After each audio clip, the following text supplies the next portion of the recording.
Em nome do Pai, do Filho e do Espírito Santo. Peçamos ao Senhor que nos ajude a ver e a crer com o coração aquilo que Ele nos indica como caminho, como verdade, como fim, como finalidade, como bem para as nossas vidas. Pai nosso que estais nos céus, santificado seja o vosso nome. Venha a nós o vosso reino. Seja feita a vossa vontade, assim na terra como no céu. O pão nosso de cada dia nos dai hoje. Perdoai-nos as nossas ofensas, assim como nós perdoamos a quem nos tem ofendido. E não nos deixeis cair em tentação, mas livrai-nos do mal. Pai. Ouve-se bem se eu falar com esta voz aí ao fundo, não? Ouve-se bem? Podem vir para a frente, se quiserem. Tem lugar aqui à frente, vê-se ouve-se melhor. Gosta-se um bocadinho. Não ocupem os lugares todos.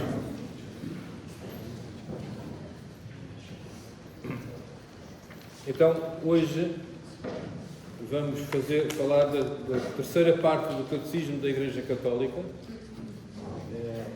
O papelinho que eu vos proponho, desta vez não tem tantas citações do Catecismo, porque era muito complicado fazer uma seleção, portanto tem mais pontos da minha lavra, inspirados, certamente, nada disto é inventado.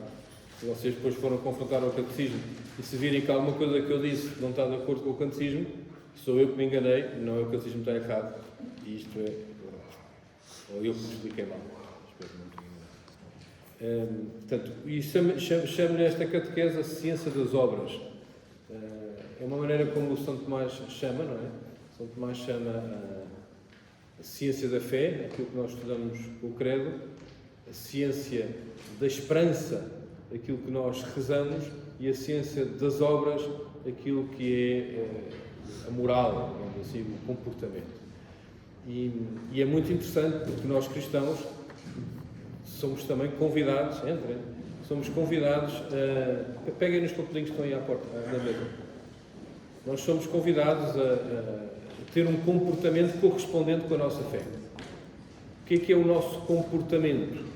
É isso que vamos um bocadinho olhar e quais são os aspectos que estão dentro.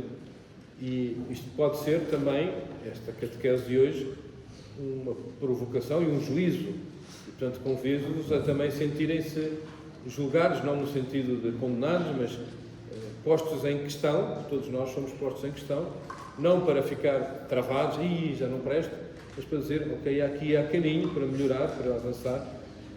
Uma catequese que leva ao crisma não há de ser só uma informação, há de ser também uma provocação, qualquer coisa que leva a pessoa a querer mudar alguma coisa, a perceber que é chamada a mudar. Insisto, no entanto, que a palavra confirmação, como já vos disse outra vez, mas volto a dizer, e vou-vos dizer muitas vezes para nunca ficarem em dúvidas, quando se chegar ao sacramento da confirmação, é o Espírito Santo que confirma, não somos nós que confirmamos. Somos confirmados, não confirmamos. Quem confirma, o agente é o Espírito Santo. Mas nós aderimos de coração a esta confirmação. E se nós aderimos de coração a esta confirmação, também nos predispomos a que a ação de Deus nos mude qualquer coisa. E é nesse sentido que eu convido-vos a pôr-se em jogo, digamos assim, a pôr-se em questão naquilo que é o vosso comportamento. Então, começo, ponto 1, por chamar a atenção destes dois aspectos, que é o que fazemos e a intenção com que fazemos. E as duas coisas são importantes, como vamos ver a propósito do nosso comportamento. Não é só o que fazemos, mas é também a intenção com que fazemos, que deve ser verificada, estudada, posta em questão, julgada, se quisermos.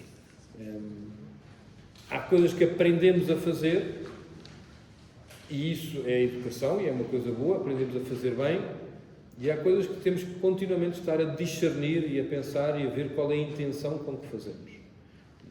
A intenção tem muito a ver com a finalidade.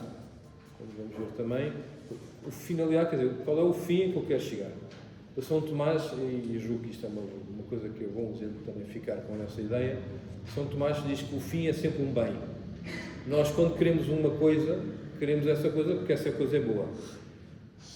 quando não é verdadeiramente boa, nós queremos porque nos parece boa.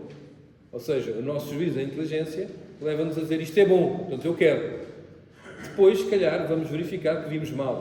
O juízo foi errado, mas a nossa vontade atuou a partir de um juízo da nossa inteligência. E por isso é que é bom estarmos continuamente a verificar, a estudar, a saber melhor, a pedir a luz de Deus para vermos melhor. Mas nós, quando queremos alguma coisa, o fim da nossa ação é sempre uma coisa que nós temos a percepção ou a visão de que é uma coisa boa. Não? Nós não escolhemos o mal por ser mal. Mesmo que eu escolha fazer mal a uma pessoa, é porque eu acho que isso me vai dar paz no coração. Vou-me vingar. A vingança é uma coisa terrível, fazer mal é uma coisa terrível, mas eu, quando me decido vingar, é porque acho que essa vingança me vai trazer uma certa paz. Depois engano, vejo que não é verdade, etc.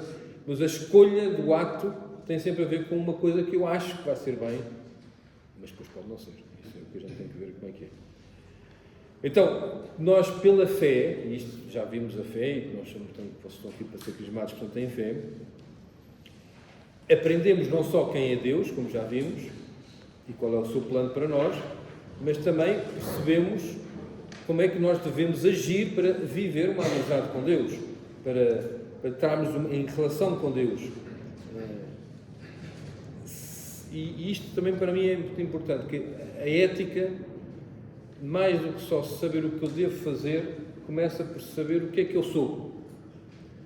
E é porque eu sei, porque Deus me ensina o que é que eu sou e para que é que eu existo e qual é a finalidade da minha vida, que eu depois vou percebendo o que é que eu devo fazer.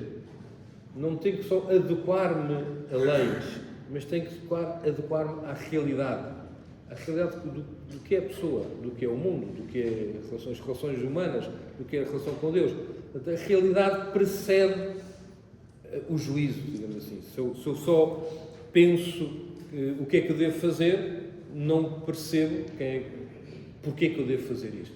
Se eu tenho a percepção do que é que eu sou, no fundo se eu tenho um telemóvel e começo a escavar o telemóvel, com o telemóvel, digo, não estou a fazer aquilo para que ele foi feito.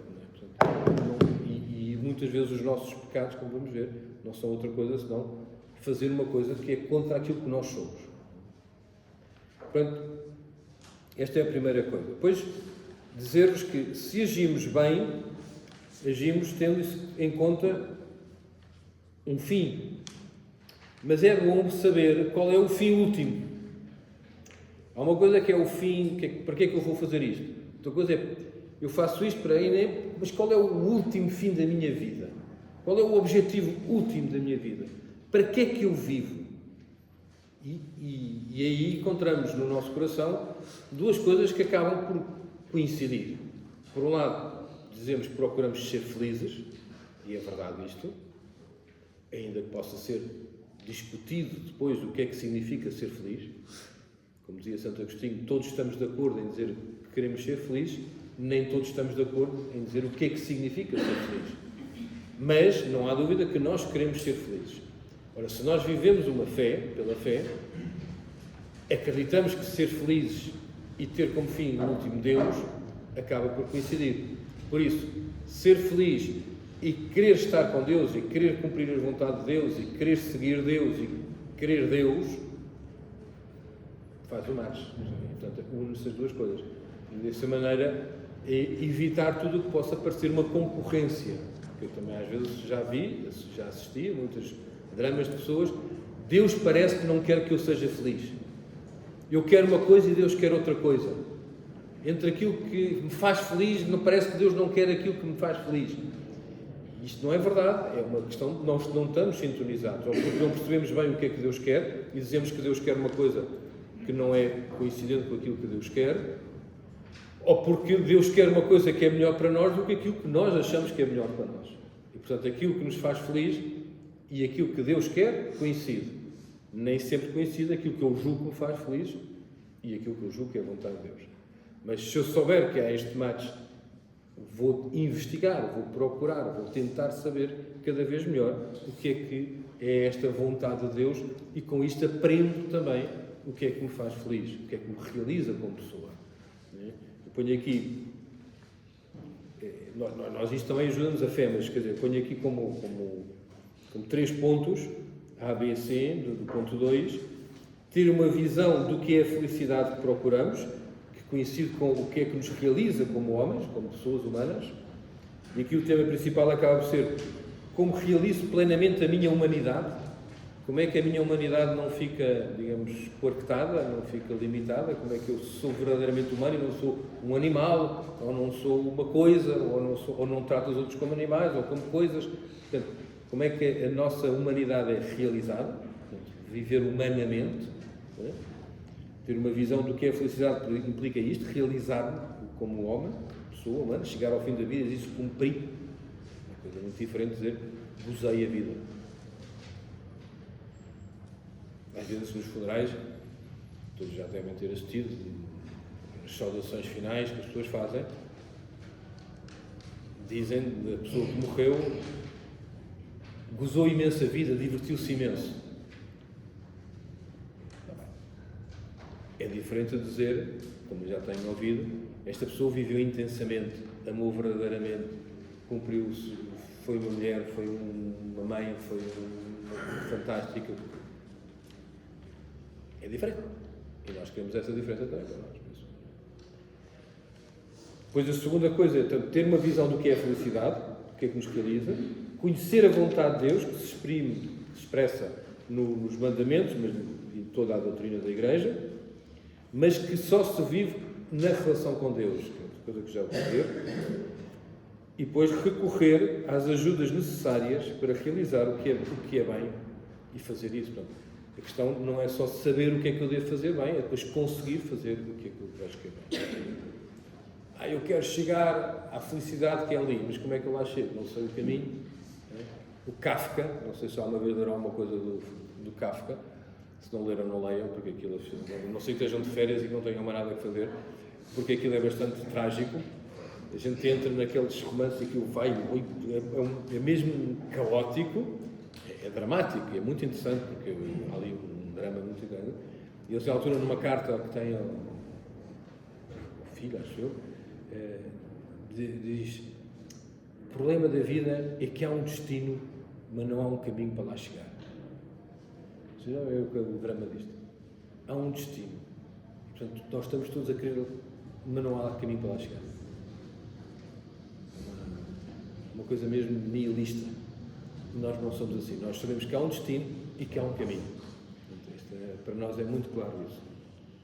E não é só o destino vai se ver depois no fim. Há um destino. É como fazer uma peregrinação. Ou a Fátima. Há um destino. Posso ir por vários caminhos, mas há um destino.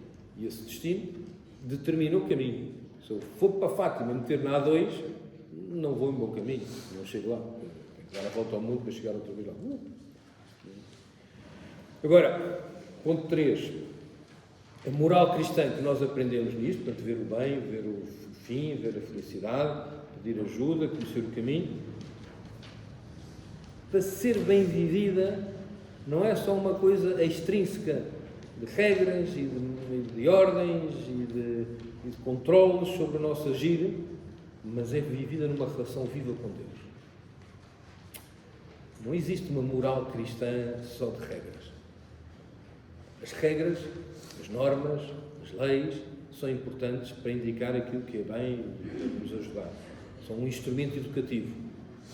Mas o âmago da verdadeira vida moral cristã é uma relação viva com Jesus, com Deus.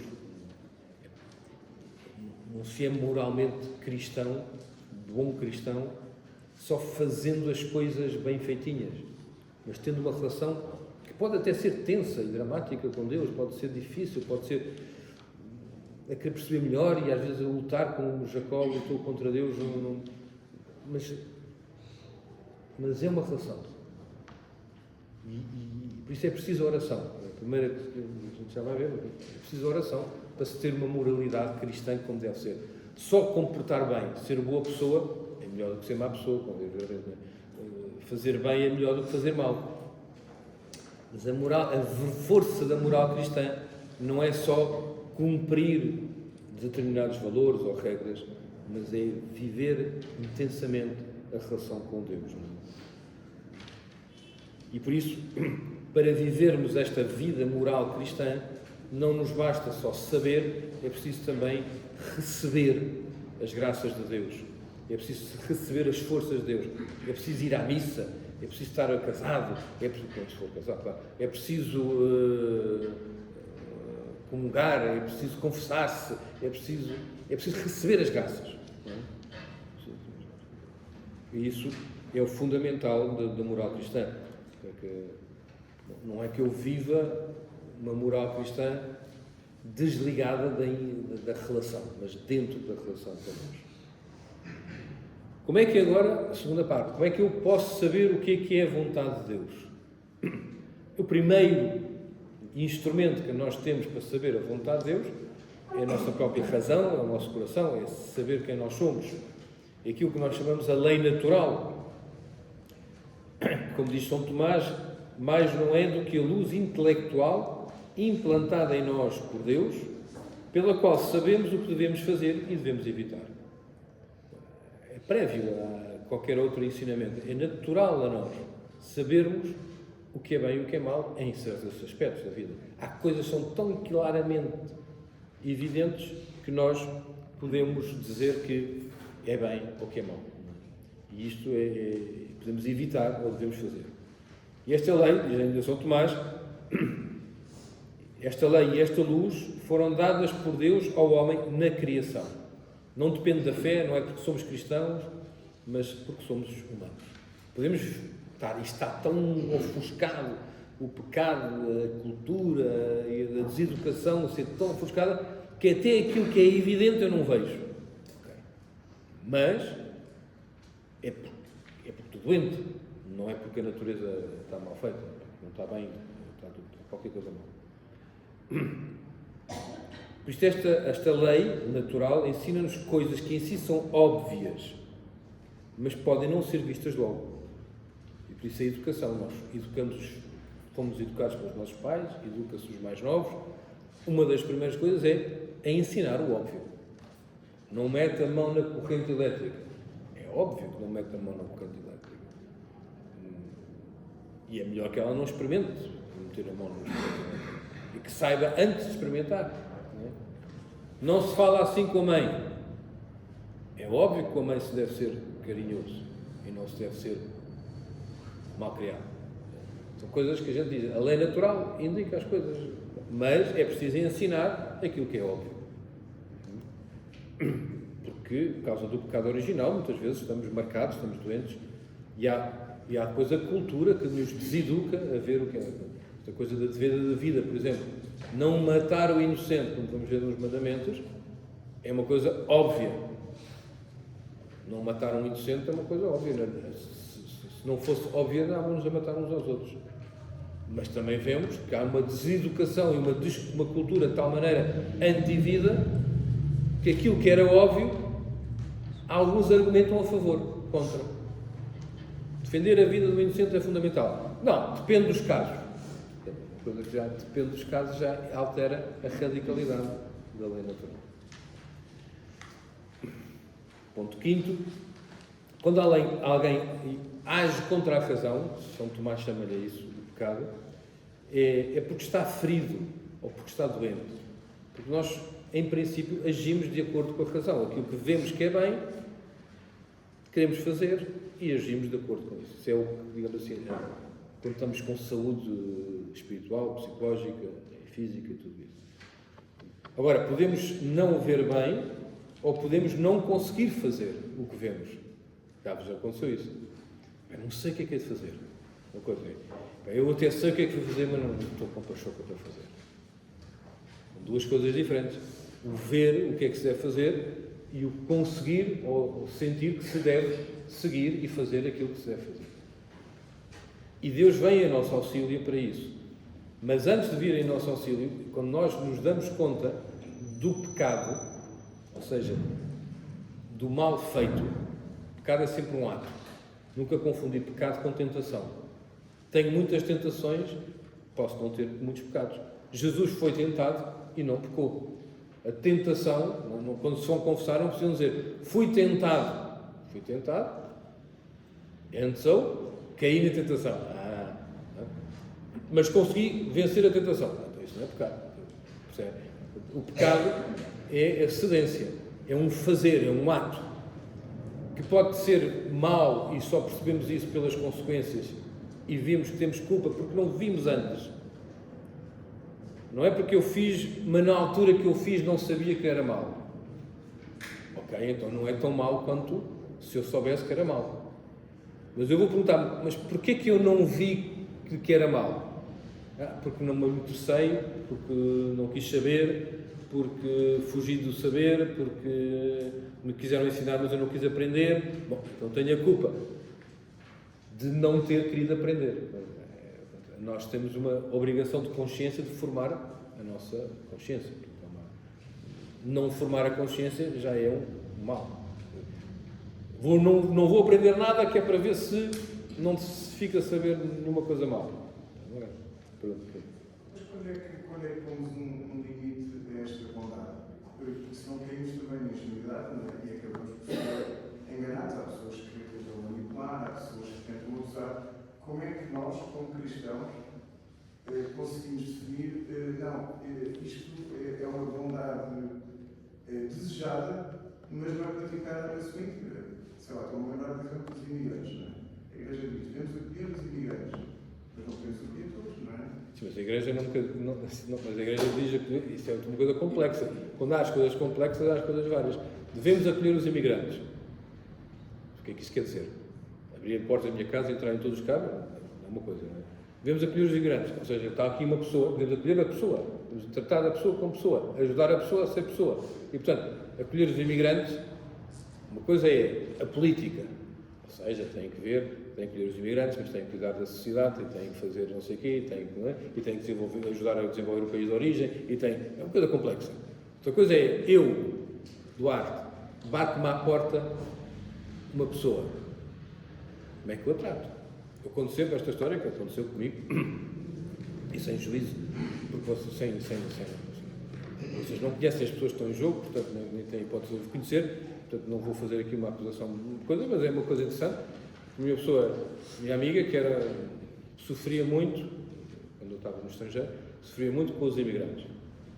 E os refugiados e as coisas, portanto, as pessoas que estavam a vir dos países, isto foi no 2014 e 15, portanto, os primeiros que estavam a vir da Síria, e tal, e uma vez fomos visitar um campo de refugiados em Malta, e ela chorou muito. E depois, no sítio onde nós estávamos, na Suíça, havia uma rapariga do Chile que era imigrante ilegal. Portanto, estava lá na Suíça, mas não podia estar. E, portanto, estava sempre a pedir-nos favores e ajudas para coisa. E cada vez que esta batia à porta, do nosso escritório, onde esta outra estava, lá vem essa chata, não sei o quê, e não sei o que mais. Então, choras com os refugiados que estão no campo. Esta que te bate à porta, aí é que tu tens que estar ali a jogar a tua fé, não é? Uma coisa assim, abstrata. E para os jornais ou para as redes sociais dizer isto ou aquilo outro. Agora, acolher, não é? Acolher. Mas o mesmo, quer dizer, as coisas morais têm sempre complexidades. É um bem fazer isto. Quando a gente diz é um bem fazer isto, tem que saber em que é que estamos a falar, de que é que estamos a falar. É sempre também necessário fazer um discernimento. Agora, eu não posso dizer, eu não me interesso por uma pessoa. Isso é mau. Eu desprezo uma pessoa. Isso é mau. Temos que ter atenção àquilo que a gente diz. Agora, qual é a melhor forma de ajudar esta pessoa? É acolhê-la? Ou dizer, como é que é? E se calhar para ajudar esta pessoa tem que ir a montante ao país dela. São coisas complexas. Portanto, qual é o limite? O limite é o limite da complexidade, quer dizer, é o limite da nossa inteligência, da nossa capacidade. Mas como vamos ver agora, também vamos tentar chegar lá, há coisas que são sempre bem e há coisas que são sempre mal. Há intrinsecamente mal. Não é? Mas a primeira coisa que a gente deve ter, que eu queria chegar, era esta coisa do sentido da culpa. Nós detectamos um problema em consciência, uma espécie de conflito. Aquilo que São Paulo dizia, percebo que existe nos meus membros uma lei contrária. Quero o bem e faço o mal. Eu vejo isso na minha vida. Diz São Paulo, no capítulo 7 da Carta aos Romanos. Não é um malandro qualquer que diz isto, é São Paulo. E nós dizemos também muitas vezes isso. Achar que não dizemos, achar que somos melhores que o São Paulo. Não, tudo o que eu quero é bom e tudo o que eu faço é exatamente aquilo que eu quero, que é o bem que eu quero. Se é assim, vocês estão já aí, nem precisam de ser crismados, já estão prontos para ir para o céu. Quer dizer, esta tensão do sentido da culpa, parece-me a mim que é no fundo o encontro com aquilo que chamamos também de desejos desordenados. Há coisas que eu quero que não devia querer. E às vezes tenho a percepção disso. Às vezes só a posteriori percebo isso. Não devia ter querido vingar. Não devia ter querido gritar. Não devia ter querido abusar daquela pessoa. Não devia ter querido olhar daquela maneira para aquela mulher. Não devia ter querido... A gente sente uma culpa. Não é? E isso é uma coisa boa. Quando tiveram, não sei se algum de vocês teve aqueles Covid que ficava sem sabor, sem paladar. Era uma coisa muito desagradável. Não ter percepção do sentido de culpa é como não ter sabor. É não perceber que estou a comer uma coisa estragada. Não é? Nessa altura, tenho uma senhora, minha amiga, que diz que tem 4 filhos, e quando a sopa estava azeda, lá em casa, ela dizia: "Ó Paulinho, prove lá." Não, estava ótima. Não tinha paladar nenhum, estava sempre ótimo. Portanto, ela estava ao Paulinho, para a sopa estar boa, para a família toda comer a sopa azeda. Porque estava boa, porque o Paulinho dizia que ela estava boa. A percepção do sentido de culpa é uma grande graça. Percebermos que não está bem isto. E sim, estamos sempre felizes. Agora, o pecado, como eu dizia há bocadinho, a ação tem a ver com o que eu vejo e tem a ver com o que eu faço. O que eu vejo que é bem e o que eu faço que é bom. O pecado também está ligado, como eu já fui dizendo, àquilo que ofusca a inteligência, à ignorância e à fragilidade da vontade. E Deus vem ao encontro destas duas fragilidades do homem. Vem revelar, mostrar, ensinar, ao longo de toda a história da salvação, mas sobretudo com Jesus Cristo, qual é o seu plano, o que é o bem. E por isso, quanto mais conhecermos Jesus, mais vamos certamente saber o que devemos fazer. E vamos conhecer melhor Deus, vamos conhecer melhor o que é o bem. E temos uma relação viva com Deus e temos uma percepção mais clara disto. Portanto, é sempre um bocadinho ridículo uma pessoa dizer: "Eu não percebo nada destas coisas da fé, nunca li o catecismo, não conheço a Bíblia, mas eu acho que Deus quer." Eu acho que Deus quer é uma coisa frágil, percebem? Eu acho que Deus quer, tem que requerer um certo estudo.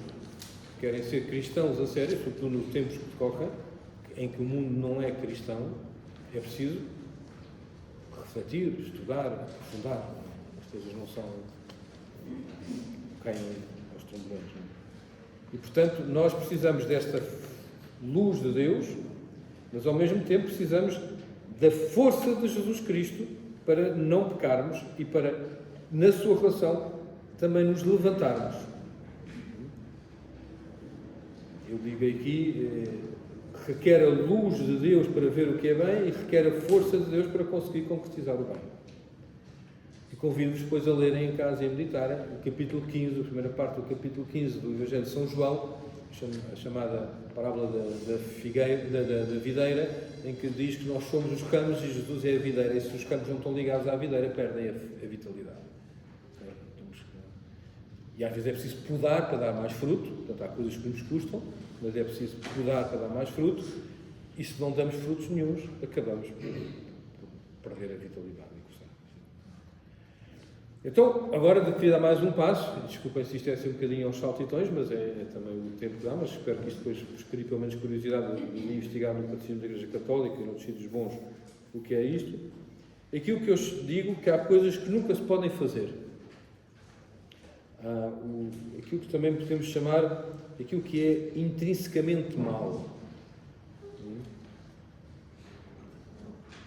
Há várias coisas que exigem decisões e ações na nossa vida, tudo mesmo. E a Igreja, com a luz da fé e com o testemunho dos santos, ajuda a ver o que se deve fazer e o que se deve evitar. Mas há coisas que são radicalmente más. E, portanto, nunca se podem fazer. Mesmo que a gente diga, eu preciso fazer uma coisa para chegar a este fim, que é bom, e vou ter que escolher os meios para lá chegar. Não, os fins não justificam os meios, que é uma coisa que infelizmente hoje está um bocadinho esquecida. Mesmo a gente vê, às vezes, não sei se já viram filmes e séries na televisão daqueles policiais, estão cheios de mentiras. Que é gente boa, gente, aparentemente, os bons da fita, são capazes de fazer maldades por vingança e por maldade. Não sei. Matam gratuitamente o mal só porque estão irritados. E nós somos levados ou então, outra coisa é, aquela está casada com aquele é um bocado difícil, ela é uma coitadinha, e começa a namoriscar o outro. E nós começamos a achar graça ao adultério. Porque ela é coitadinha.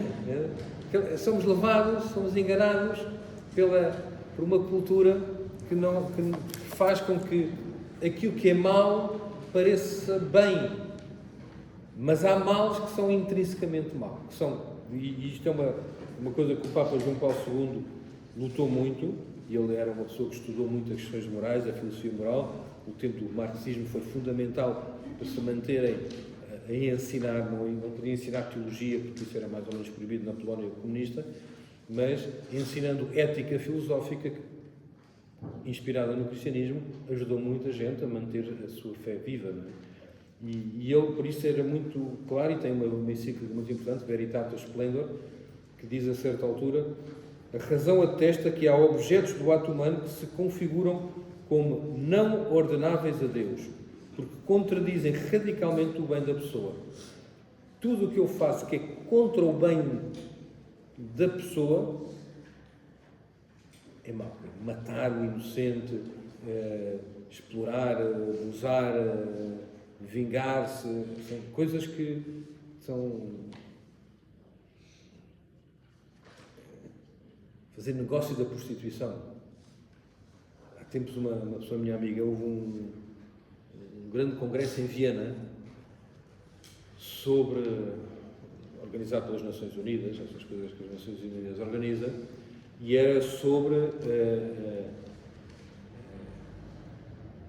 é que se diz? A profissão do sexo, não sei como é que os profissionais do sexo, assim, os profissionais do sexo. E esta pessoa, minha amiga, austríaca, política agora hoje em dia, mas enfim na altura ainda era mais jovem, vai para essa conferência com mais 3 ou 4 amigos, um bocadinho para estar ali, e há uma mesa redonda em que há pessoas a falar da prostituição e do problema da saúde e dos seguros e da segurança social. E ela levanta e diz, mas a prostituição é um mal, o que é que a gente pode fazer para evitar a prostituição? Não, cada mulher tem direito a fazer aquilo que quer com o seu corpo. E isto é mau para a mulher, não é? É péssimo para quem vai à prostituta, ou ao prostituto também, há disso. Mas é mau, antes de mais nada, para aquela mulher. Aquela mulher não é a malandra da história, é a vítima da história. E a gente em vez de desenvolver políticas que façam que desapareça a prostituição, vamos organizar esta profissão. Coisas intrinsecamente más que João Paulo II chama a atenção, que nós não devemos nunca ter dúvidas sobre o que é bem ou o que é mau. Então entramos agora já num ponto, isto são coisas que eu estou a dizer assim, para vocês leiam melhor, que é a questão da consciência. Há a consciência do Peter Pan, do sininho, que vai dizer, faz assim, ou quem gosta do Tintim, ao anjinho, há um momento em que o Tintin no Tibete, em que o Milou, o cão do Tintin, tem ali um debate. Faz, não faz. É muito interessante. Ou no Senhor dos Anéis temos aquele Gollum que tem estes debates internos. Faz, não faz. Mas não. Este conflito de consciência que são tão comuns que a própria literatura tenta pôr em questão, pôr em exibir, em mostrar, e que nós vivemos. E o que é esta consciência ultimamente? É a expressão, se for bem séria e verdadeira, é a expressão daquilo que é a vontade de Deus para nós. Mas, insisto, nós temos de formar a nossa consciência para que a nossa consciência não seja só uma questão sentimental. Sinto ou não sinto como bem. Mas o que é bem? E por isso, quanto mais maduros na relação com Deus nós formos, mais clara é para nós, na nossa consciência, o que é bem e o que é mau. E, infelizmente, muitas vezes nós vemos mesmo na questão dos políticos, nas votações do Parlamento, dizer, esta é uma questão de consciência. Então, discutir o aborto, isso é uma questão de consciência. O aborto é uma questão de consciência e os impostos não é uma questão de consciência. Quer dizer, os impostos pode ser obrigatório e o aborto pode ser permitido. Isto é uma deturpação da consciência, reduzir ou transformar a consciência numa espécie de relativismo, um instrumento do relativismo. Para mim isto é bem, para ti isto é mau, para isto é bem, para cada um tanto faz. A consciência é aquilo que nós interiormente reconhecemos como bem e como verdade, correspondente ao bem e à verdade que Deus diz. Por isso a nossa consciência precisamos de ter consciência, precisamos de usar as coisas com consciência, mesmo quando temos a consciência mal formada. Mas somos obrigados a formá-la bem. Não podemos fazer... Se eu fiz um ato em consciência errado, espero que o sentido de culpa que eu tenho dentro de mim me chame a atenção. Mas se eu fiz um ato inconsciente, já não posso dizer que tenho culpa. Inconsciente porque fui forçado, ou inconsciente porque eu sabia que estava a fazer mal, mas estavam-me a ameaçar, quer dizer, pegaram na minha mão com toda a força, pegaram nela e espetaram. Eu matei aquela pessoa ou não matei a pessoa. Fico contra a minha consciência fazer aquilo. Mas a consciência, não sei se estou a ser claro, a consciência é qualquer coisa que é interior. Tem a ver com o conhecimento da vontade de Deus. Precisa de ser formada.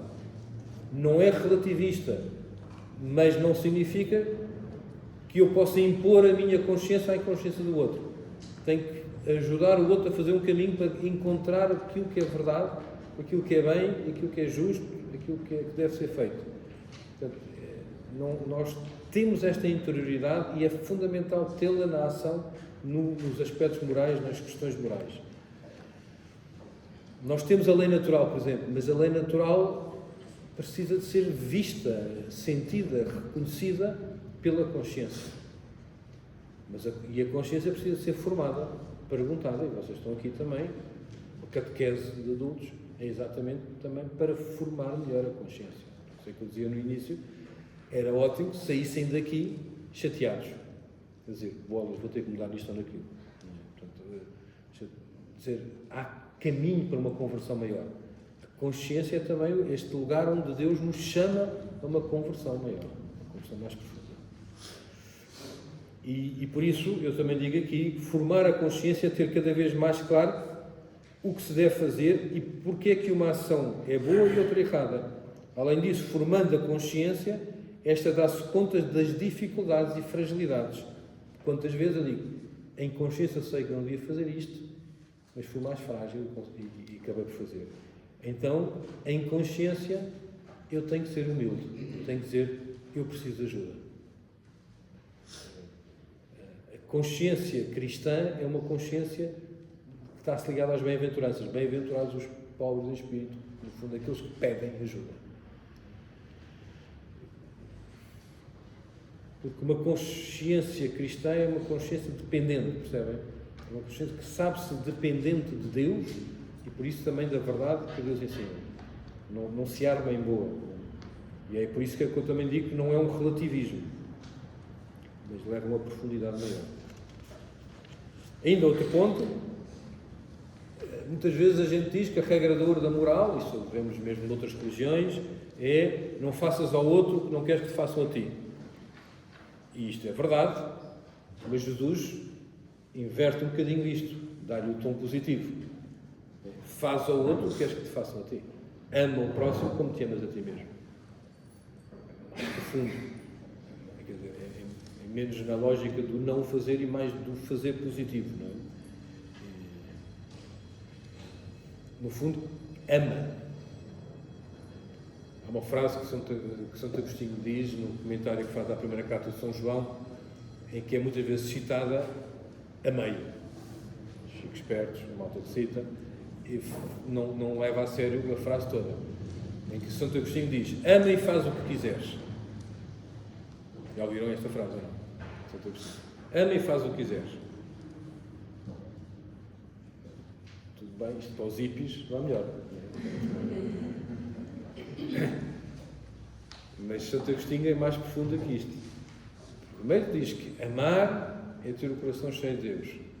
E, portanto, ama como Deus te diz para amar e faz o que quiseres, porque o que tu quiseres vai ser o mesmo que Deus quer. Vai ser a tua querer vai estar em sintonia com a vontade de Deus. Porque se tu estás muito ligado a Deus pelo amor, tu vais ter a tua vontade sintonizada com a vontade de Deus. Portanto, ama e faz o que queres, ama a Deus e faz o que queres, ama ao próximo e faz o que queres, porque se queres o bem dele, o que tu vais fazer é bem.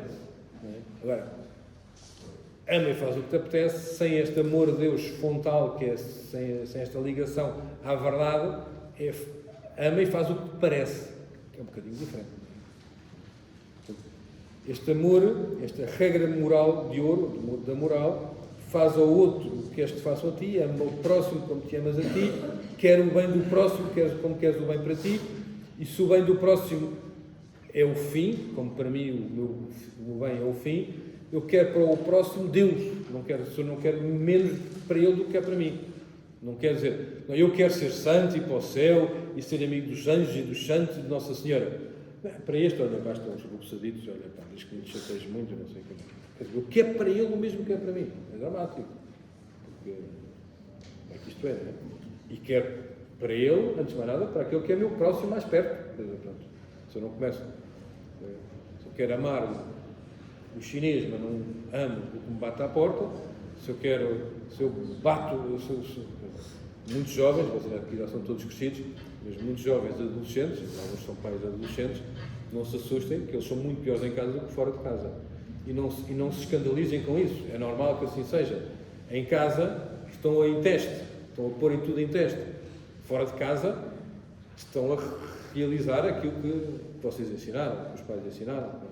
E, portanto, os filhos os adolescentes fora de casa são às vezes muito aprestáveis, muito queridos e muito simpáticos, não sei o que mais, amam os outros todos e são muito generosos, então temos aí a casa cheia de jovens que vão de um lado para o outro, não sei o que mais, e depois chegam a casa e railham e refilam, são preguiçosos e jovens não drama, quer dizer, tem que se corrigir e tem que se acertar, mas o normal depois é, no fim, acabar por ser ao contrário, quer dizer, amar mais os de casa que os de fora de casa, porque são mais próximos, não é? São melhores. Outra questão da moral cristã, que também é preciso recordar, é que a moral cristã não esconde a necessidade de um combate. Durante um tempo, fala-se muito do combate. Depois houve um tempo em que, não é preciso combater, a palavra combate é uma palavra feia na moral cristã é tudo peace and love, e não sei o que mais, somos pacifistas, não combatemos, não sei o que mais, Deus é misericordioso, perdoa tudo, e portanto não é preciso estar a fazer... Não, é preciso o combate espiritual, porque nós sentimos em nós tensão. O pecado original introduz uma desorientação, como eu dizia há bocado. E os nossos pecados ainda aumentam a desorientação, e a cultura e a sociedade desorientam. E por isso é preciso um combate. Combate quer dizer um esforço, quer dizer um juízo, isto não é bem, quer dizer, um pedido de ajuda para ter capacidade de vencer a batalha.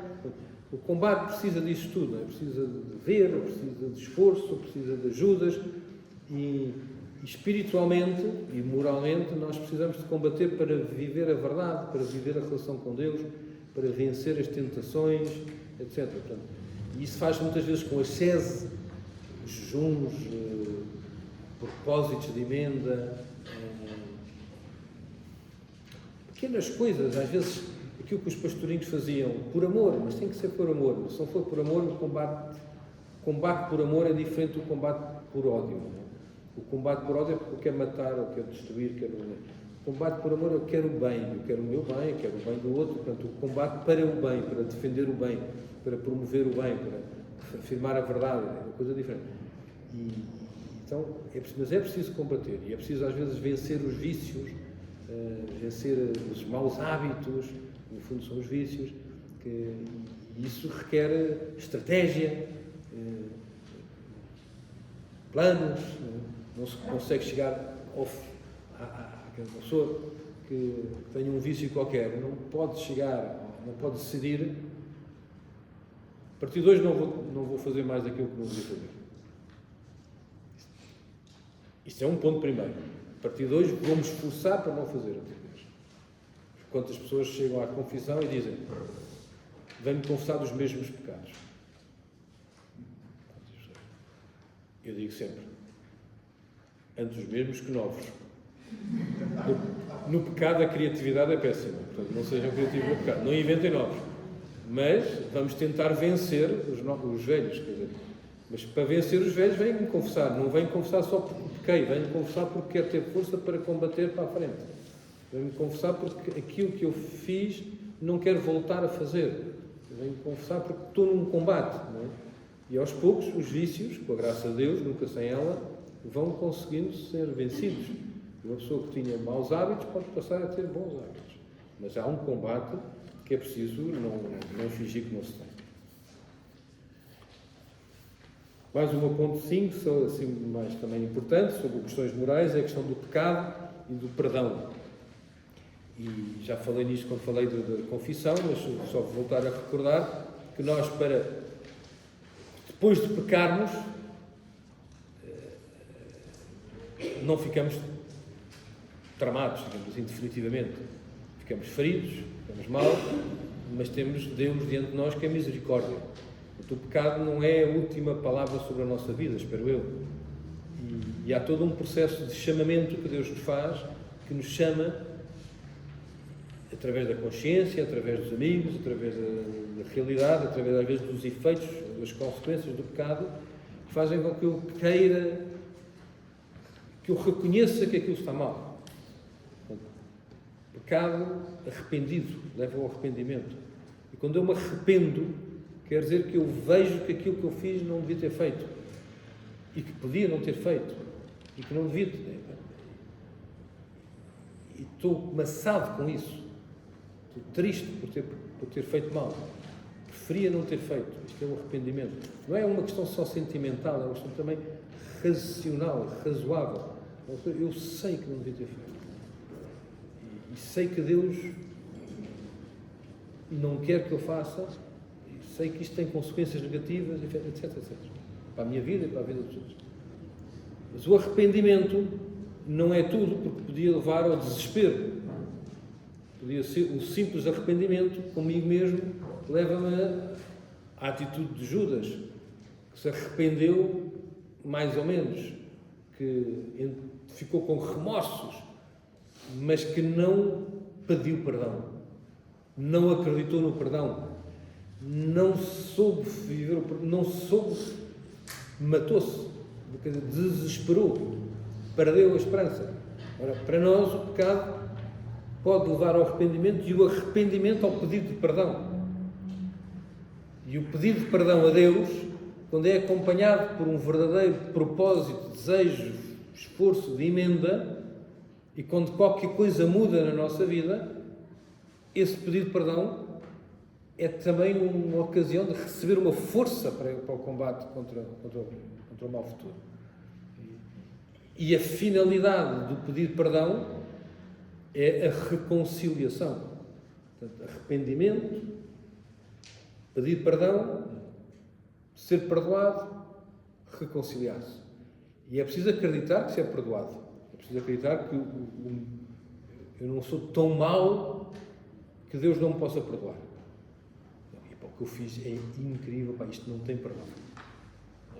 Isto não é verdade. Mas às vezes há pecados que as pessoas cometem que ficam tão doentes, tão feridas, tão desesperadas, que é preciso um trabalho complexo de encontro com Jesus da misericórdia para perdoar.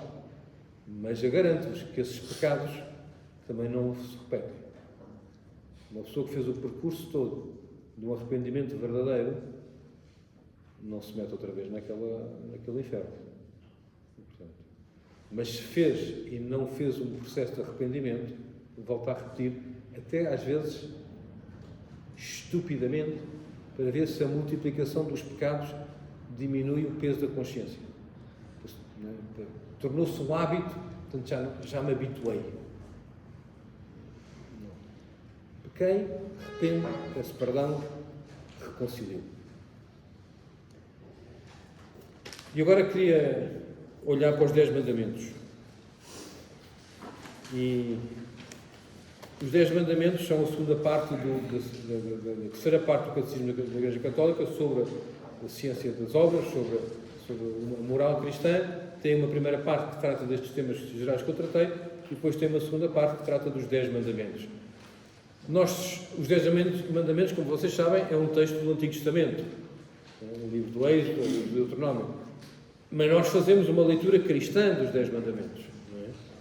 E por isso vale a pena olhar através da fé, da relação com Deus, o que é que são os 10 mandamentos.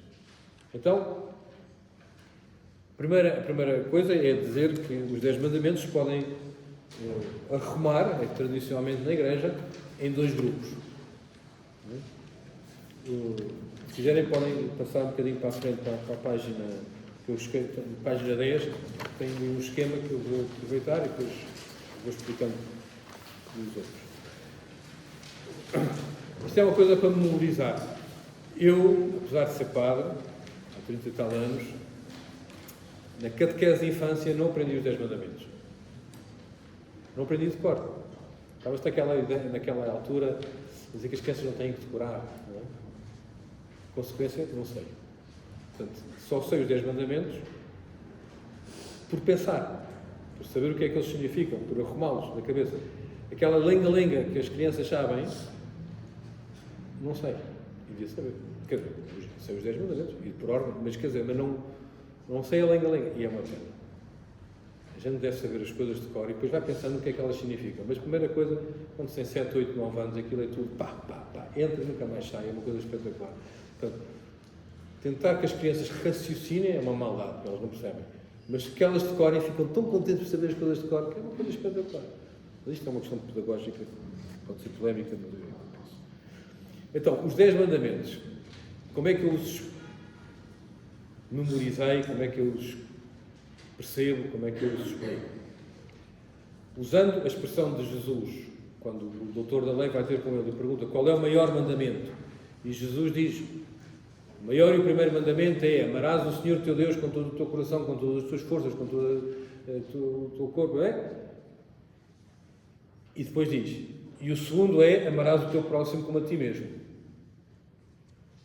E o segundo, que é semelhante, é. Depois São João dirá: ninguém pode dizer que ama o próximo, que ama a Deus se não ama o próximo.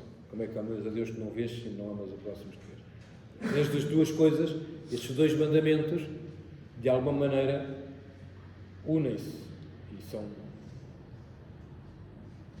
ligados um ao outro. Quer dizer, amo mais a Deus faz com que eu ame mais aqueles que são amigos de Deus e os filhos de Deus, que são todos os homens. Se eu amo mais os homens, tenho que amá-los de maneira a que eles vão para Deus, então é porque ama Deus. Então, o amor a Deus e o amor ao próximo estão muito correlacionados intensamente. Mas os 10 mandamentos podem-se arrumar nestes 2 grandes mandamentos. E então os primeiros 3 mandamentos têm ligação com amar a Deus sobre todas as coisas. Os outros 7 têm ligação com amar o próximo como a si mesmo. O quarto, que é a charneira dos dois grupos, já está no segundo grupo, já não é amar a Deus, os pais. Mas está ali em quarto porque é um bocadinho de charneira. Quer dizer, nós amamos a Deus e porque amamos a Deus dilata-se o nosso coração, a nossa inteligência e somos capazes de amar mais. E amamos os pais, quer dizer que recebemos a educação, que honramos o pai e a mãe, que acolhemos a tradição, que acolhemos aquilo que eles nos ensinam, que aprendemos com eles, que cuidamos deles. Há uma certa semelhança entre a grandeza de Deus e esta outra grandeza de quem nos gerou. Deus é o Criador, os pais geraram-nos, Deus ensina-nos, os pais ensinam-nos, Deus corrige-nos, os pais corrigem-nos, Deus precisa de ser louvado, os pais precisam de ser honrados. Há uma certa semelhança, não igualdade, não trato os meus pais como se fossem deuses, não é? Mas percebe-se a diferença, percebe-se uma semelhança. E depois então vêm os outros 6. Então, nestes primeiros 3 mandamentos, sobre o amar a Deus sobre todas as coisas, temos 3 verdades muito importantes, que é amar a Deus e adorar a Deus, não é? Adorar a Deus, e ninguém... Os humanos adoram a Deus que curro. Agora, haja quem adora chocolate, de facto não adora o chocolate. Quer dizer, adora chocolate. Quer dizer, I love it. Mas, quer dizer, adorar, às vezes inverso, não é? A gente vê gostar de chocolate, amar os irmãos e adorar a Deus. E a gente adora o chocolate, ama a Deus e gosta dos irmãos. O vocabulário que é o português, não é?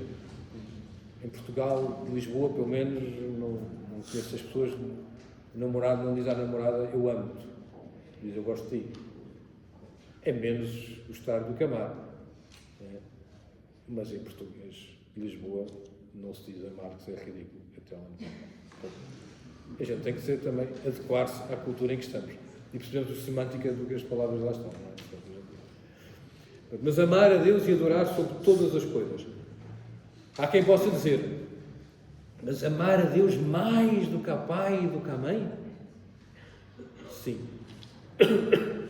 Mas não é amar mais na mesma linha. É outra coisa. O amor a Deus é um amor diferente dos outros amores. Porque é precisamente o amor a Deus. E por isso é uma atitude de adoração, de reconhecimento de Deus como Deus. E nesse sentido, eu não o trato mais ninguém neste mundo como Deus. Nem os meus pais, nem os meus irmãos, nem os meus filhos, nem os meus amigos, nem nada. Ninguém é Deus, no sentido de totalizante a minha vida. Só Deus é. Só Deus é a verdade última e máxima da minha vida. E, portanto, amar a Deus sobre todas as coisas é reconhecer que Deus é Deus. E tudo o resto não é Deus. E isto não diminui, antes pelo contrário, vai fazer crescer todos os outros amores. Se eu amo a Deus acima de todas as coisas, quer dizer que me identifico, que me deixo moldar, que me deixo inspirar, que me deixo transformar por Deus, a ponto de o meu coração ser capaz de amar mais os meus pais, os meus irmãos, os meus filhos, o que for. Portanto, não é que porque amo mais a Deus, amo menos os outros, é porque amo a Deus acima de tudo, os outros todos ganham com isto. Amam, são mais amados. Vocês experimentem os santos são radicalmente amantes de Deus e por causa disso são completamente amigos dos homens, disponíveis para os outros, os maiores santos. O amor a Deus dilata o coração, dilata a inteligência, faz-nos amar mais. Por isso, amar a Deus sobre todas as coisas é o primeiro mandamento, porque põe tudo o resto em ordem, põe tudo o resto no sítio certo. E por isso também implica confiar em Deus, com certeza. Amar a Deus, confiar em Deus. Confiar em Deus, confiar nos seus ensinamentos. Confiar que Ele é misericórdia. Confiar. Depois, o segundo mandamento, não invocar o santo nome de Deus em vão. Há formas de invocar o nome de Deus em vão que em Portugal, graças a Deus, não existem. É muito interessante. Os portugueses, é muito interessante esta coisa da cultura. Eu estive em Itália, as pessoas confessam pecados que não há cá em Portugal. Pelo menos que eu nunca confessei em português, de bestimear, usar palavrões com o nome de Deus. Em português não temos isso. Mete-nos nojo. Não existe isso, não é? Mas não, rarissimamente. Os ingleses, os italianos, têm imenso. Os canadianos, eu vivi no Canadá há 2 anos, os palavrões canadianos, eu dizia-os, e agora quando penso neles, epá, que horror, coisas, quer dizer, portanto, palavrões com o nome de Deus, Nossa Senhora, ou das coisas sagradas, nós não temos, graças a Deus. Mantenhamos assim. Mas, esta é uma forma, digamos assim, radical de invocar o santo nome de Deus em vão. Mas, podemos invocar também o nome de Deus em vão, quando juramos por Deus e não estamos convencidos, vamos cumprir, quando pedimos ajuda a Deus para uma coisa que sabemos que não é bem, quando, como a rapariga me contaram que peregrinou a Fátima para pedir a Nossa Senhora ajuda para o aborto que ia fazer, portanto, isto é invocar o nome de Deus em vão, portanto é uma coisa que não faz sentido. Isso tudo é invocar o santo nome de Deus. Tem a ver com a relação com Deus. O nome tem a ver com a relação. Diz. Mas quando nós oramos por Deus e não vamos fazer, é invocar o nome de Deus em vão. Mas mesmo quando vamos fazer, não se deve jurar por Deus. E eu pergunto. Nós não devemos jurar, quer dizer, o Evangelho depois desenvolve a questão do jurar, diz que nós não devemos jurar, não, mas o texto do Evangelho que diz isto, nós não devemos jurar nem pelo templo, nem por outra, porque os fariseus diziam, não se pode jurar por Deus, isso era a lei de Deus, não se pode jurar, não se pode pôr em Deus em questão, sobretudo. Então o que é que eles faziam? Juravam pelas coisas de Deus, pelo templo, pelos homens, pelos amigos, pelo ele. Bom, o que é jurar? Jurar em si não é uma coisa errada. Eu juro, quer dizer, eu juro que estou a dizer a verdade. Quando a gente vai a um tribunal, eu juro dizer a verdade, assim uma tatu, juro, quer dizer, no sentido de comprometo a minha responsabilidade verdadeiramente, quer dizer, empenho, quer dizer, estou comprometido, quer dizer, vou dizer a verdade, vou fazer isto. Jurar por Deus, quer dizer, eu ponho Deus como minha testemunha, quer dizer, que de certa maneira faço Deus descer abaixo. E isso, sobretudo quando eu não tenho a certeza de conseguir cumprir o juízo, porque o juramento, porque sou frágil, não é bom. Deus jura-nos. Tem promessas. Fez-nos a promessa da salvação, fez-nos a promessa. Nós, jurar é um bocadinho delicado a coisa. Mas, enfim, sobretudo, não jurar com a intenção, como faziam os outros, de dar a volta. Isso é que é invocar o santo nome de Deus. Depois, o terceiro mandamento é o santificar os domingos e festas de guarda. Dizemos nós, em linguagem cristã, os judeus diziam guardar o sábado, o 7º dia, o dia do descanso, o dia do Senhor. Esta coisa do domingo é mesmo essencial para nós católicos. Olhem que a Igreja Católica, o resto da Norte da Europa, está com muito mais vitalidade que as igrejas protestantes. E a razão é porque nós dizemos que é obrigatório ir à missa. E mesmo assim só vai pouca porcentagem das pessoas vão à missa. Mas o facto de se ir à missa todos os domingos mantém a fé viva. Mantém a fé viva. Havia um destes anticlericais, não me lembro o nome, português, do século XIX, que queria acabar com a Igreja. Estratégia de acabar com a Igreja. Não tinha um plano, como é que ele se chama agora? São destes conhecidos. Um destes que tem nomes de ruas em Lisboa. Anticlerical, maçom. E dizia, devemos fazer com que os padres se casem. Porque se os padres se casarem, as pessoas vão começar a não se querer confessar aos padres porque têm medo que os padres digam às mulheres os pecados. E se as pessoas não se confessarem, ao fim de um tempo, deixam de ir à missa. E se as pessoas deixarem de ir à missa, ao fim de uns tempos, deixam de procurar viver cristamente e de educar na fé as próximas gerações. E, portanto, pondo os padres casados, em 2 gerações acabamos com a Igreja. Por isso, não defendam muito os padres casados, nós tentamos viver o celibato o melhor possível, mas é sempre uma graça de Deus, não é tanto as nossas forças, mas é também um valor para o bem da Igreja toda. Mas isto para dizer, a estratégia dele estava bem pensada. Se as pessoas deixarem de ir à missa, deixa de haver cristianismo, deixa de haver educação cristã, deixa de haver fé viva. A missa, como vimos da outra vez, é mesmo alimento, é comunhão com Deus, é força, é aprender, é estar. E por isso o domingo é o dia da missa, por excelência, embora a missa possa e deva ser, se puderem frequentá-la todos os dias ainda melhor, mas o domingo santificado com a missa. Mas posso santificar de outra maneira. Se não puder de todo ir à missa, por alguma razão, ou por estar doente, ou por estar numa viagem, não vão para as Maldivas fazer luas de mel. Porque quem vai para as Maldivas fazer luas de mel, se está lá um domingo, não tem missa ao domingo. Lá é proibido. Há ótimas praias, mas é o país mais muçulmano. Foi o único país que não mandou um jovem para as Jornadas Mundiais da Juventude. Porque lá é proibidíssimo ser cristão. Mas ir à missa ao domingo é mesmo fundamental para a nossa vida cristã. E é um terceiro mandamento, não é um conselho.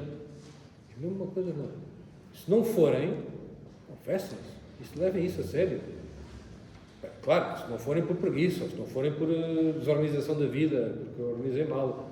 Agora, se não forem por culpa da Igreja, que às vezes também existe, tenho muitas vezes pessoas amigas que vão à internet, vão viajar, vão à internet, veem o horário da missa, chegam ao sítio da missa, o horário desta semana mudou, a missa já foi há 2 horas. Pumba, vão deixar. A culpa não é deles. Não é pecado. É chatice, mas não é pecado.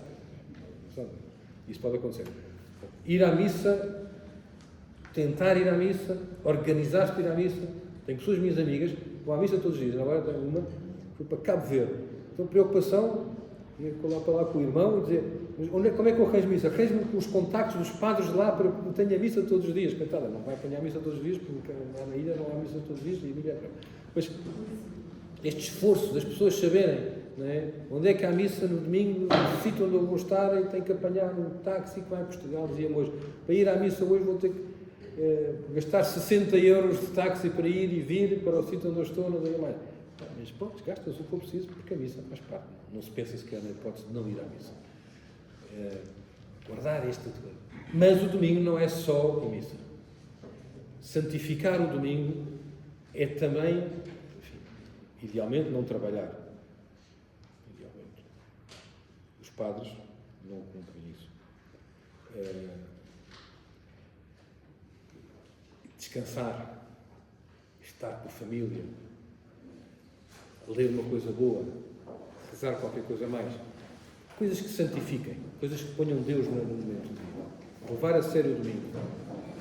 Com toda a teologia do domingo, a ressurreição de Jesus, o dia em que Jesus ressuscitou. O domingo é muito interessante, porque a semana tem 7 dias, não é? O domingo é o 8º dia. É já depois. Por isso é que para nós é uma vida nova. Começa com a ressurreição de Jesus. É vida nova. Por isso é que é o primeiro dia da nova semana. Domingo. Nos calendários, a gente pode pôr, se o domingo é o último dia ou o primeiro. Põe sempre que é o primeiro. Começa sempre com o domingo. Depois vem o resto. Sábado é que é o centro. Porque é o início da vida. Então as pessoas dizem, o fim de semana, aí é sexta e sábado. Não, o sábado e domingo. Então, este é o fim e o princípio. O primeiro dia da semana é o domingo. Nós cristãos devíamos também habituar-nos a mudar, às vezes, estas linguagens que não são tão cristãs, que estão por aí difundidas. Não é? Fim de semana, a semana acaba no sábado e começa no domingo. O primeiro dia da semana é um dia de descanso. É melhor do que isto não existe. É bom. Bom, depois começam então a outra série dos mandamentos.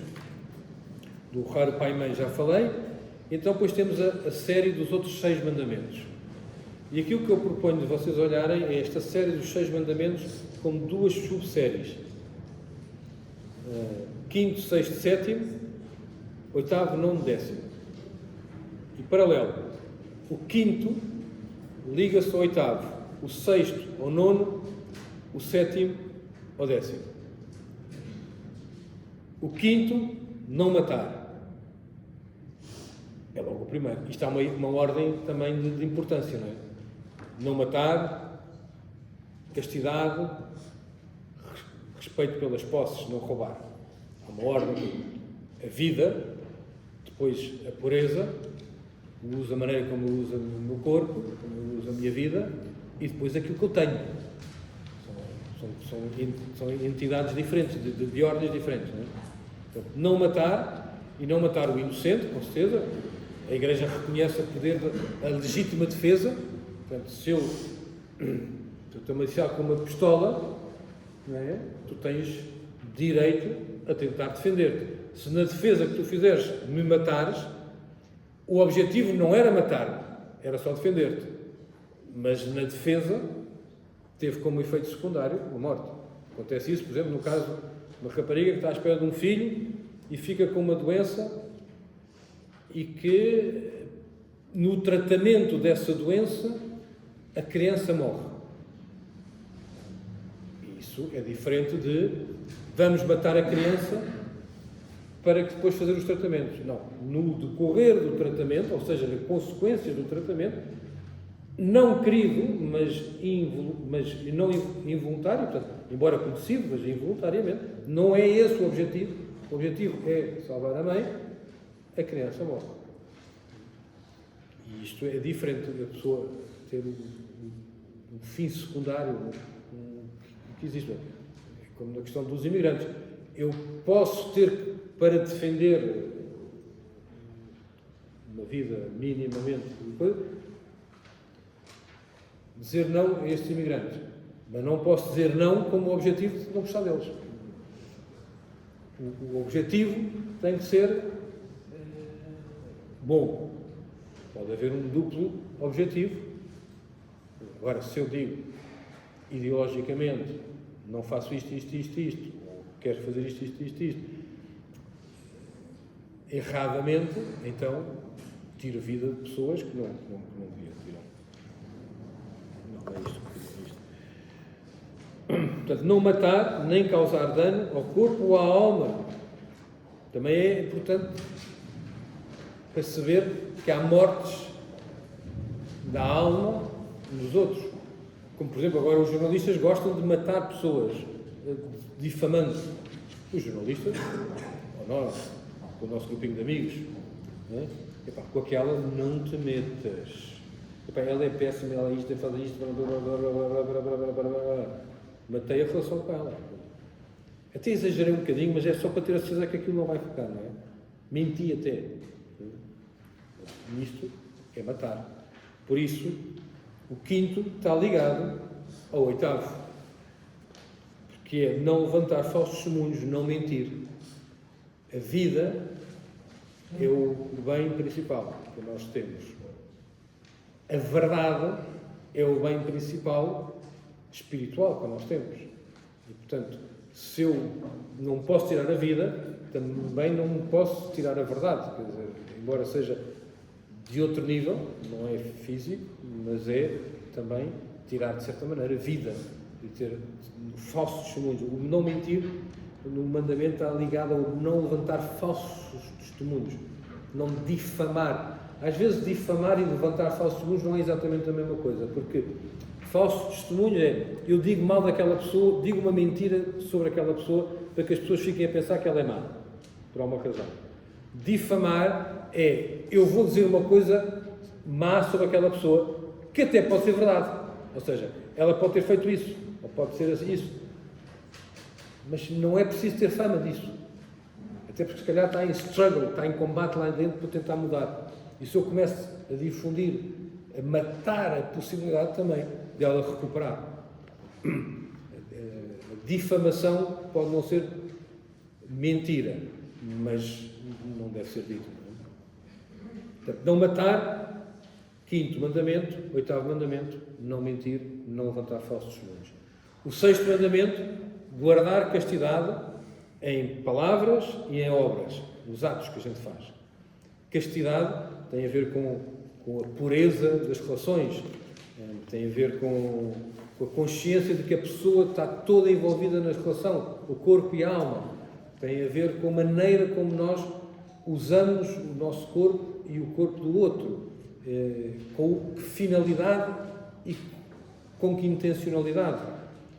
O outro não ser tratado como um meio ou como um instrumento, mas ser reconhecido como um fim. Isso era uma frase que João Paulo II pegou de Kant e que passava a vida a dizer: a pessoa nunca pode ser um meio, é sempre um fim.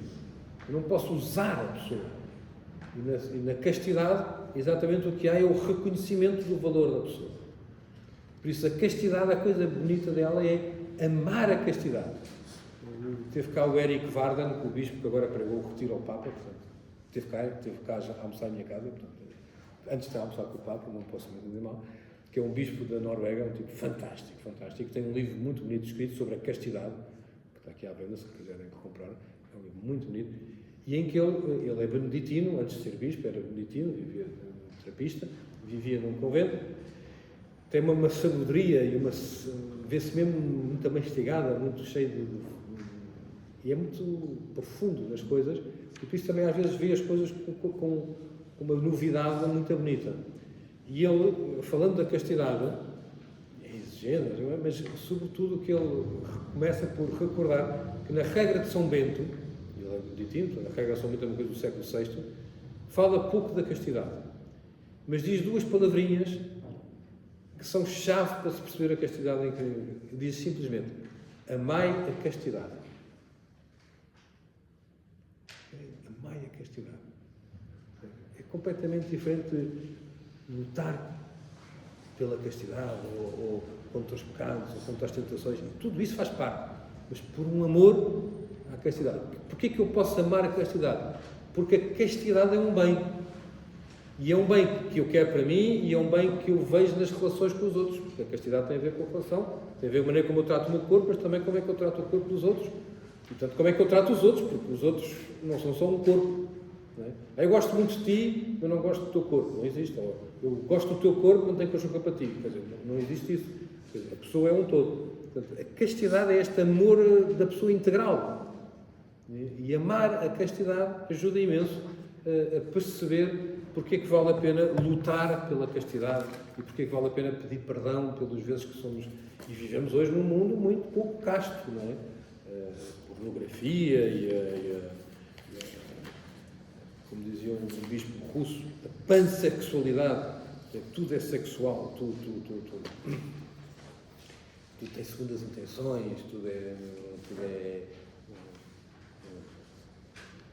como dizia também o Christopher West, que é um grande divulgador e apóstolo da teologia do corpo do Papa João Paulo II, e tem no livro do Gênesis, há 2 vezes que se diz que o Adão e Eva estavam nus.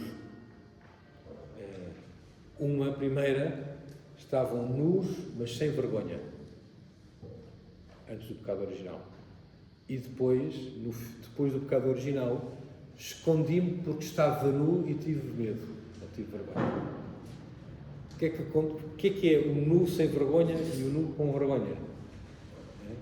O nu sem vergonha quer dizer um nu em que não me sinto objeto de desejos objetivado do outro, nem olho para o outro como um objeto.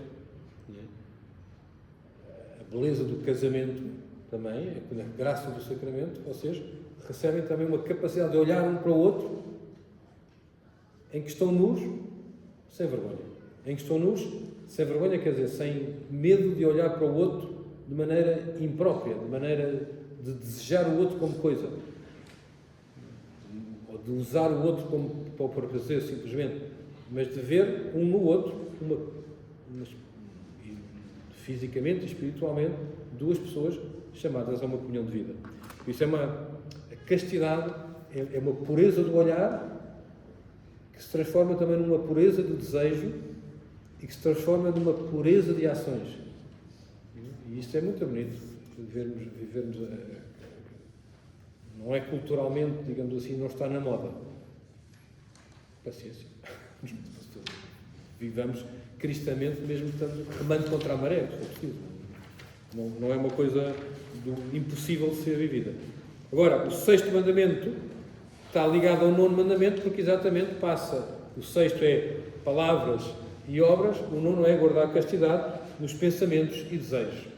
E estas duas coisas estão muito ligadas. Mas, de novo, assim como a vida e a verdade, também castidade nos atos e nos pensamentos são diferentes.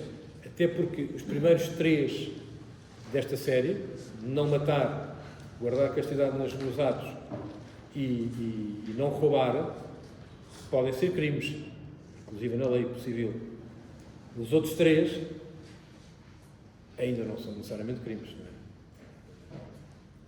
Mentir, desejar, cobiçar, só se tornam crimes quando sobem do degrau, digamos assim, e passam para ações, não é? Enquanto são cá dentro. Portanto, há uma gravidade maior dos primeiros, mas não há dúvida que a incubadora dos primeiros estão nos desejos. Quer dizer, é no coração do homem, diz Jesus, que nascem todos os maus desejos, todas as más ações e tudo aquilo que é estragado. Não o que entra, mas o que sai do homem, o que está no coração. O coração abunda as nossas ações, os nossos desejos. Então, por fim, não roubar. E não roubar tem a ver com o reconhecimento da propriedade privada, tem a ver com o reconhecimento que o outro tem direito a ter coisas, que as coisas do outro não são minhas. Mas isto não altera o facto da Igreja também dizer que há uma coisa que chamamos o destino universal dos bens. As coisas que existem têm que ser disponibilizadas para o bem comum. A comida, as riquezas todas. Portanto, alguém pode ter umas coisas que outro não tem. Mas a injustiça espiritual e moral, se eu tenho e vejo outro que não tem uma coisa que precisa, não é que lhe dá jeito, que precisa, sou obrigado, em consciência, a tentar ajudá-lo. Vejo uma pobrezinha, dou-lhe ou não dou esmola? É um grande debate na nossa sociedade hoje. Não é dois, sempre foi. É famoso o debate entre Santo Boaventura e São Tomás sobre o dar esmola, em que o São Tomás dizia: nós devemos agir segundo os fins. E por isso, se eu dou esmola e esta mulher vai usar este dinheiro em droga, eu não devo dar esmola. Pensamento tomista, clarinho. São Boaventura diz: a esmola, antes de mais nada, liberta-me da avidez e de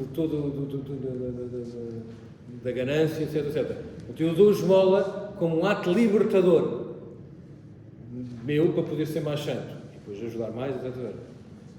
Se depois a pessoa vai usar mal a esmola, já é o pecado dela, não é? E as duas coisas são verdades. Nós damos esmola e devemos ter atenção para que é que ela é usada, e damos esmola e também devemos sentir-nos libertados da... Epá, tenho aqui 10 euros, pá, posso dar? Epá, mas tenho ali aquele pastel de nata.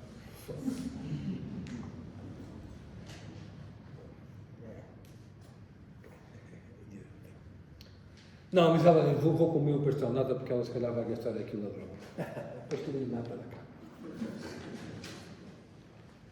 É preciso ser exigente nestas coisas, porque senão depois perdemos um bocadinho também a intensidade de vida espiritual e vida cristã. Portanto, agora, claro, o ideal é: dou-te esmola, ok, dou-te esmola, senta-te aí, como é que tu te chamas, como é que tu és, não sei o que mais, onde é que tu estás, não sei o que mais, como é que eu te posso ajudar, como é que eu não sei o que mais, quem é que está, o centro social, não é? Bom, também é relativamente simples. Toma lá, teu dinheiro, não me chateias. Mas não é isso. Dar esmola não é isso. É tratar a pessoa como pessoa. Portanto, não roubar É claro, o conceito, não tirar coisas dos outros. Mas reconhecer o destino universal dos bens e, portanto, uma certa exigência moral de partilhar os meus bens com os outros também faz parte da lei moral. Isso é fundamental. E correlacionado com este não roubar, com este sétimo mandamento, está o 10º mandamento, que é não cobiçar as coisas do outro, nem a mulher do outro. Não cobiçar a mulher é mais do 9º mandamento, não cobiçar as coisas, as roupas, os carros, as casas, os empregos, as famas, até se calhar os talentos, não é? E pá, aquele tipo canta tão bem, dava-me tanto jeito de bem cantar bem, gostava tanto de cantar bem, tenho inveja que espero que eu fique com rouquidão e não canto bem. Às vezes a inveja leva a maus desejos, estão a perceber? Se eu não consigo ter o que tu tens e que eu quero muito ter, pelo menos quero que tu não tenhas também. E isto é mesmo venenoso, percebe? Uma coisa é, e gostava tanto de ter as qualidades que ela tem.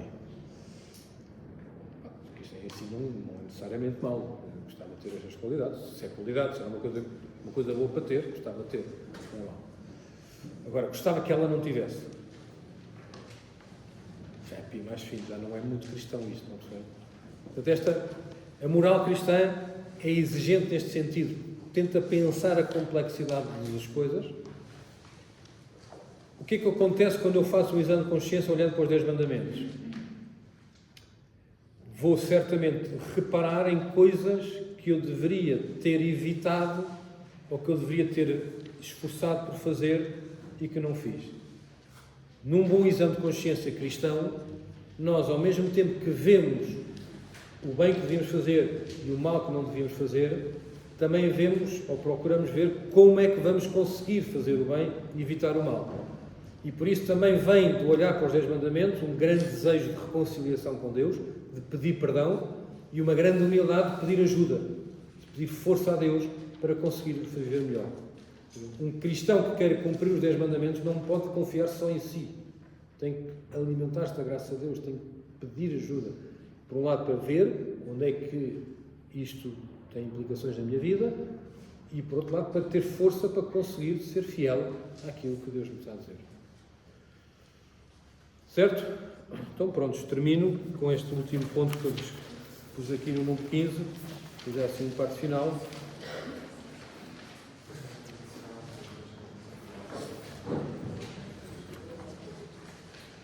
Que é, no fundo, retomar aquela frase que eu disse de Santo Agostinho. Procuremos viver a pureza de intenções para realizarmos bons atos, ou atos bons. Contemos sempre com a graça de Deus, que nos ilumina para vermos o bem, o que deve ser feito, não está aí o efeito, mas é que deve ser feito, e o que deve ser evitado, e que nos dá força para atuar de forma justa e por amor. Sejamos conscientes do combate que a moral exige para chegarmos à verdadeira felicidade, que é também a santidade. Tenhamos bem presente a necessidade de ser prudentes. Gostava mesmo de ter falado da virtude da prudência, que é visto um pouco de discernimento, falaremos outro dia. Aprendamos os mandamentos de Deus, antes de mais sabê-los de cor, sabê-los pelo menos uma ordem deles.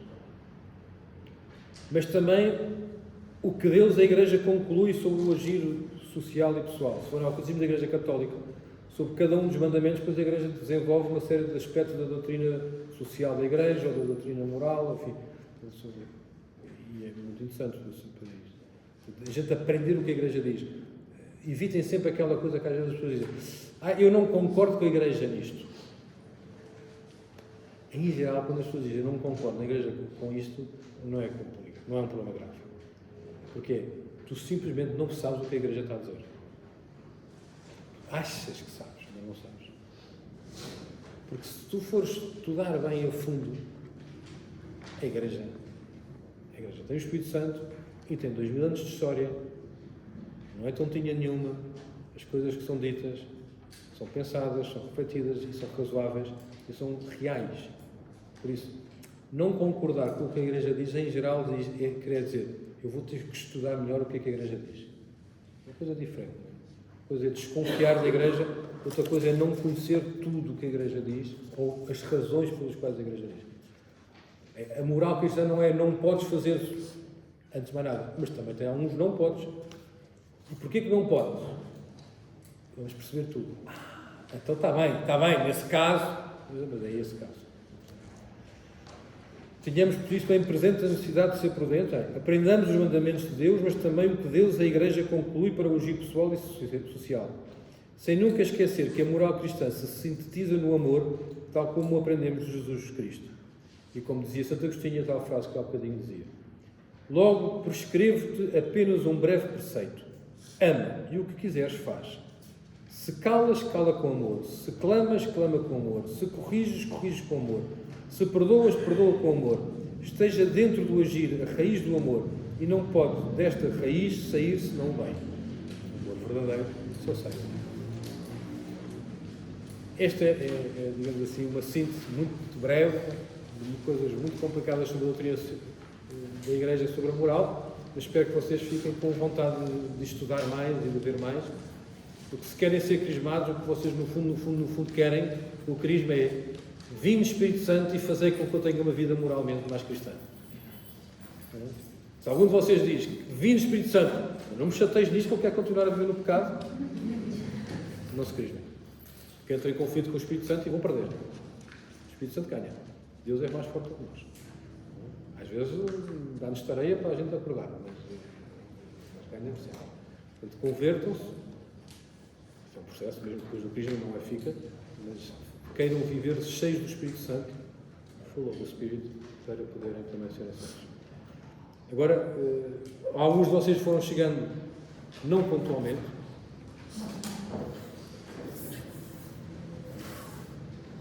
E por isso vou ter que precisar que quem chegou atrasado me dizer quem que chegou atrasado, que é para eu pôr aqui as minhas coisas. Alexandra Palma.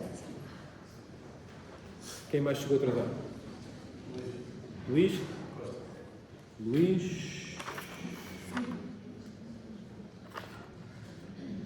Luís Costa, não é? Marcos da Costa. Giovana?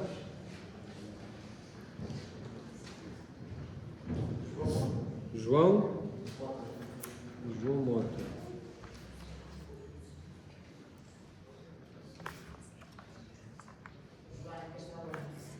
Joana Castelo Branco, está aqui, sim senhora. Camila. Perfeito. Carolina Araújo. Mais? Francisca Carvalho. Maria do Mar, sim, claro. Maria do Mar, onde estás tu? Mais? Filipa.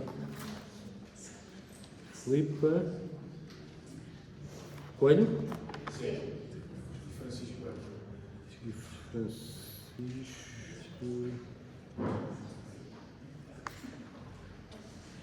Coelho. Mais alguém? Então, eu vou fazer mais duas.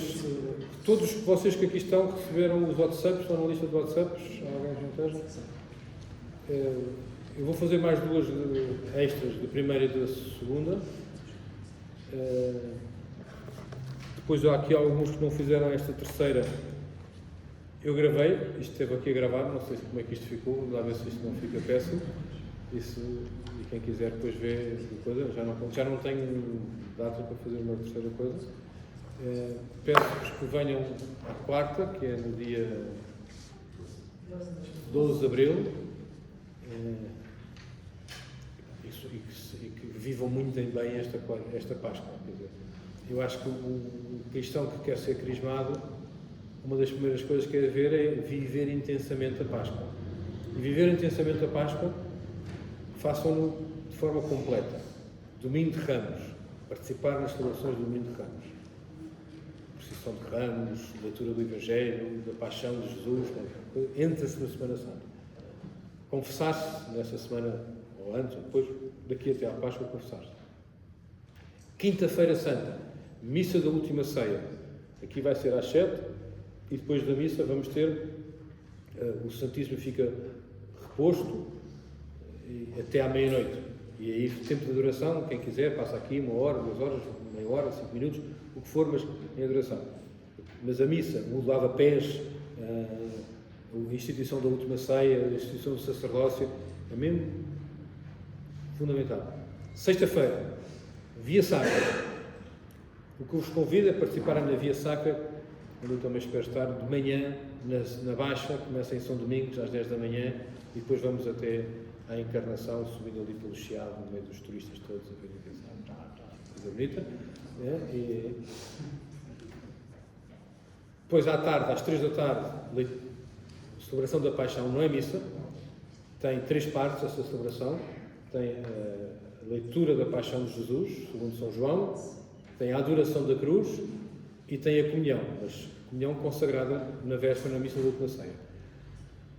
Depois, aqui vamos fazer uma coisa só este ano, porque restaurámos um crucifixo, o crucifixo dos Nossa Senhora dos Navegantes, a Igreja dos Navegantes, Nosso Senhor dos Navegantes, que era um crucifixo que foi importante na altura do terremoto de 1755, que era muito venerado pelos navegantes que iam para o alto mar e que passavam no convento da Esperança, em Santos, e que depois foi destruído o convento, mas sobreviveu o crucifixo, assim como a imagem de Nossa Senhora da Caridade, e essas duas imagens do crucifixo foram depois recolhidos numa tenda, e depois da tenda o rei mandou fazer uma barraca com madeiras, e depois passado uns meses uma capela de pedra, que é a Igreja de Nossa Senhora dos Navegantes.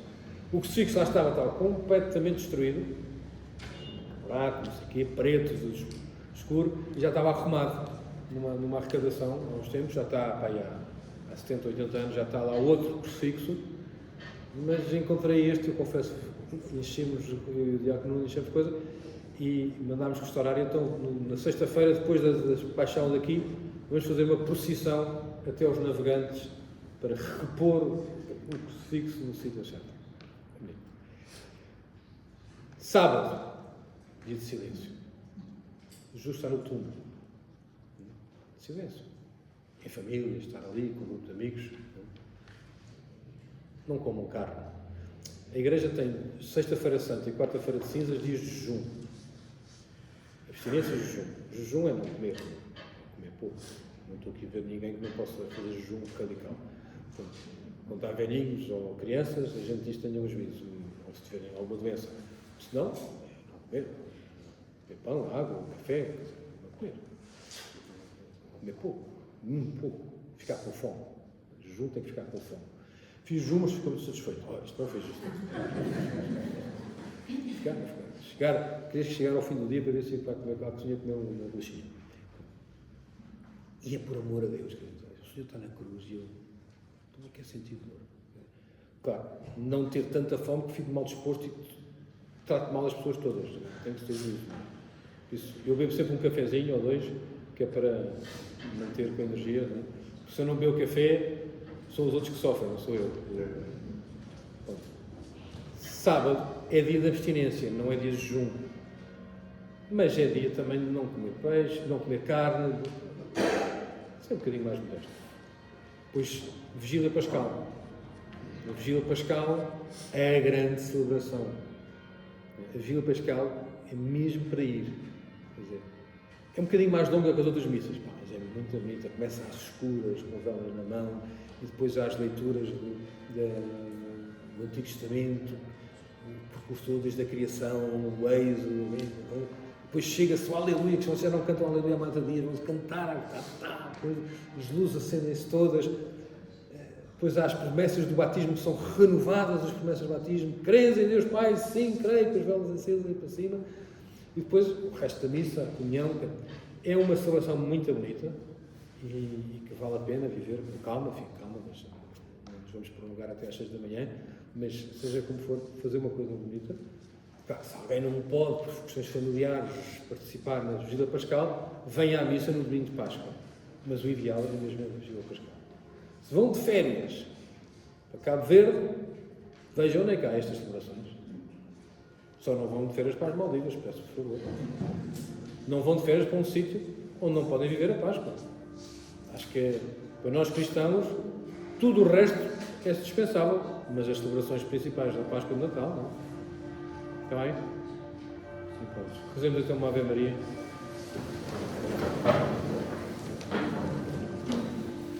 Ave Maria, cheia de graça, o Senhor é convosco. Bendita sois vós entre as mulheres, e bendito é o fruto do vosso ventre, Jesus. Santa Maria, Mãe de Deus, rogai por nós, pecadores, agora e na hora da nossa morte. Bendigamos ao Senhor.